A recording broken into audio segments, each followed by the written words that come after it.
बात करेंगे RBL bank की। आरबीएल बैंक के स्टॉक होल्डर काफ़ी ज़्यादा ट्रबल में हैं, और आपको पता है जहां पर लोग ट्रबल फील करते हैं, जहां पर लोग पैनिक फील करते हैं, मैं ज़रूर वहां पर वीडियो लेके आता हूं उन स्टॉक्स की।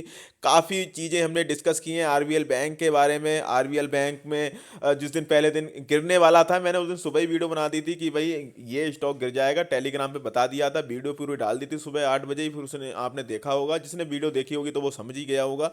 तो ऐसी वीडियो डालता रहता हूँ मैं मार्केट से पहले। और ये आर्टिकल है, इसको भी डाल दूंगा, तो इसको पूरा आप रीड कर लेना। मैं जो मेरे व्यू क्या है आरबीएल बैंक पे, आप क्या कर सकते हो आरबीएल बैंक में नई बाइंग करनी है तो इस वीडियो को जरूर देख लेना। अगर आप ऊपर फंस रखे हो तो भी इस वीडियो को जरूर देख लेना। सब कुछ एक वीडियो में बता दूंगा मैं, बिल्कुल पॉइंट टू पॉइंट क्या व्यू है मेरे आरबीएल बैंक के ऊपर, ठीक है, तो वो मैं बता दूंगा। और क्या कर सकते हो वो भी बता दूंगा। तो ठीक है, फटाफट से, टाइम बर्बाद नहीं करूंगा। और इस आर्टिकल को पोस्ट कर दूंगा मैं, इंग्लिश हिंदी दोनों में ही मिल जाएंगे। और मैक्सिमम जो हमारी ऑडियंस है वो हिंदी वाली है, तो हिंदी में ही थोड़ा सा डिस्कस कर लेते हैं।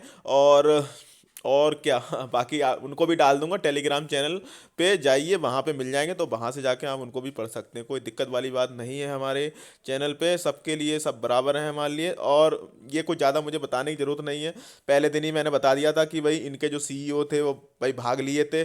पता नहीं क्या हो गया अंदर की बात तो मुझे पता नहीं चली, पर वो निकल के चले गए थे। फिर भाई आरबीआई ने इंटरवेंशन किया, उन्होंने अंतरिम फिर सीईओ बना दिए थे।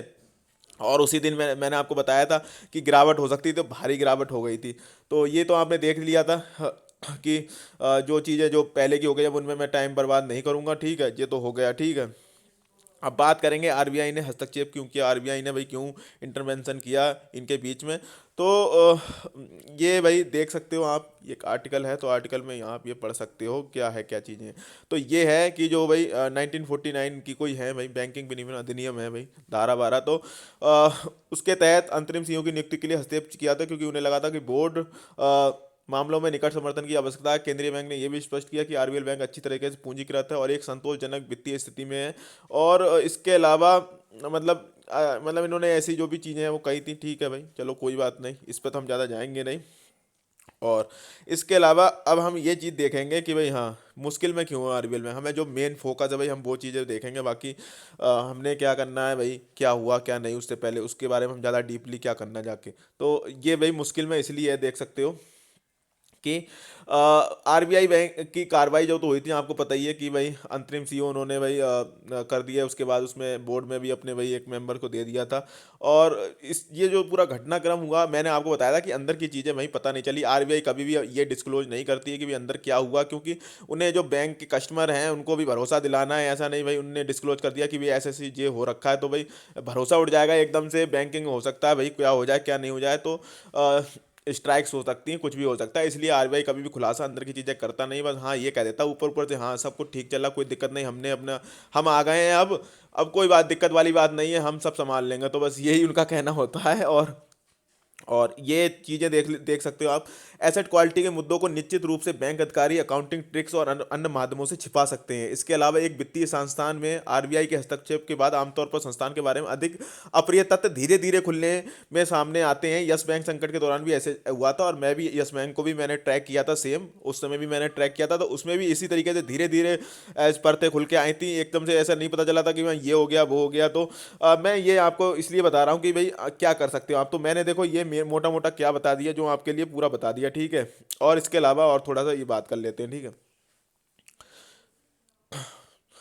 तो देख सकते हो निवेशकों के डर को दूर करने के लिए आरबीआई के अधिकारियों द्वारा कहे गए आराम के शब्दों के बावजूद आरबीआई के हस्तक्षेप को आमतौर पर एक संकेत के रूप में देखा जाता है कि कुछ गलत हो सकता है। इसलिए विशेषज्ञों ने निवेशकों को आरबीएल बैंक के शेयरों में लब्धि अवधि तक जाने से आगाह किया है। अभी के लिए ऐसा लगता है कि आरबीआई जमाकर्ताओं द्वारा आरबीएल बैंक पर किसी भी तरह की दौड़ से बचने में कामयाब रहा है। नीति के मामले में आरबीआई और सरकार आमतौर पर बैंकिंग प्रणाली में जनता के विश्वास की रक्षा के लिए बैंक जमाकर्ताओं के पैसा खोने की अनुमति नहीं देते हैं। और यदि आने वाले दिनों में संपत्ति गुणवत्ता के मुद्दे सामने आते हैं और आरबीएल बैंक की सॉल्वेंसी पर सवाल उठता है, तो बैंक का बड़े बैंक में विलय हो सकता है और जो घाटे की स्वीकार करने के लिए मजबूर होगा।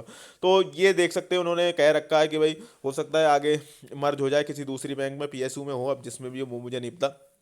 कई सारी बैंकों में आपने देखा होगा, एक तो यस बैंक थी, एक करूड़ व्यास बैंक शायद थी रिसेंटली, बहुत सारी बैंकों में हो चुका है। तो मैंने देखो मोटे मोटे, देखो अब मैं बता दूं, देखो मैं मेरा क्या व्यू है, जो ये कह रहे थे इनने कह दिया, देखो मैंने देखो बता दिया।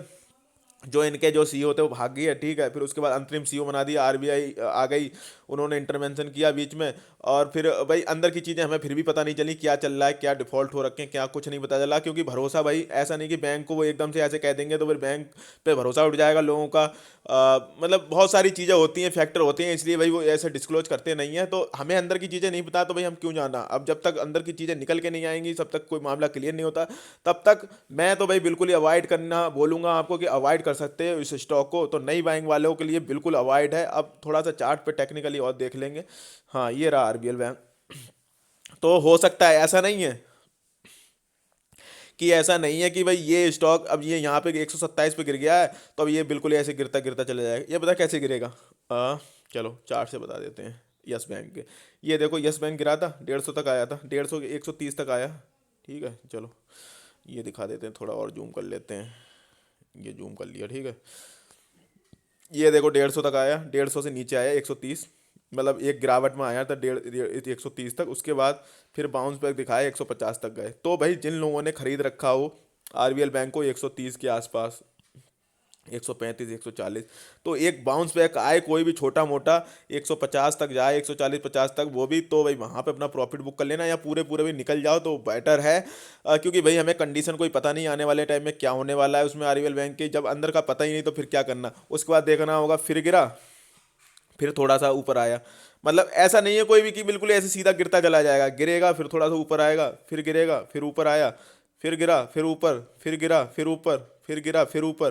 तो इस तरीके से आपने देखा किस तरीके से भाई स्टॉक गिरते हैं जिनमें कोई डिफॉल्ट वगैरह आती है। तो ऐसा नहीं कि स्टॉक एक रातों रात में ही बिल्कुल 300 से जीरो पे या 2 रुपए पे आ जाएगा, तो भाई टाइम लगता है, धीरे धीरे टाइम, जब तक खबरें आती जाएंगी डिफॉल्ट की, वैसे वैसे गिरता जाएगा, आती जाएंगी गिरता जाएगा।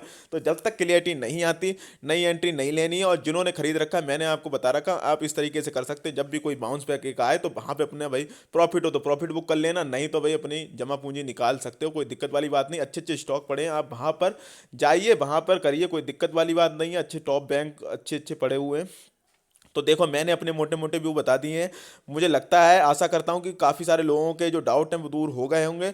डाउट दूर हो गए हैं तो भाई फटाफट से चैनल को सब्सक्राइब कर लेना, और और क्या, वीडियो को लाइक कर देना, शेयर कर देना, और टेलीग्राम चैनल को भी ज्वाइन कर लेना। जय हिंद दोस्तों।